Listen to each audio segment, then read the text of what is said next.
Hello guys, good evening सबैजनालाई and welcome back to my YouTube channel. मैले चाहिँ short vlog बनाउँदैछु अहिले चाहिँ म कहाँ जाँदैछु भने म दोकान आएको थिएँ। दोकान बन्द भएको कारणले गर्दा हामी चाहिँ चेकपोस्ट जाँदैछौँ। म चाहिँ तपाईँहरूलाई चेकपोस्टबाट भ्यू देखाउँछु भनेर आएको।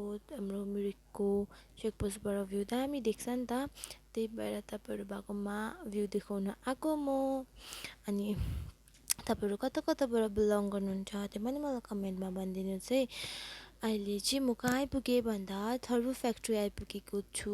हाम्रो थर्बो फ्याक्ट्री तपाईँहरूले हेर्न सक्नुहुन्छ है। अनि त्यता तपाईँहरूको कता कताबाट बिलङ गर्नुहुन्छ, त्यता पानी पर्दैछ परेको छैन त्यो पनि मलाई भनिदिनुहोस् है साथीहरू। अनि हेर्न सक्नुहुन्छ भ्यू त्यति राम्रो देखेको छैन किनभने उसैले गर्दाखेरि है। तपाईँ र पनि यतिको भ्यू मैले देखाइरहनु पाएको छु तपाईँहरूलाई, र पनि हेरिदिनुहोस्, इन्जोय गरिदिनुहोस्। मसँग चाहिँ मेरो भाइ आएको छ सानो सो बाई बाई गाइस।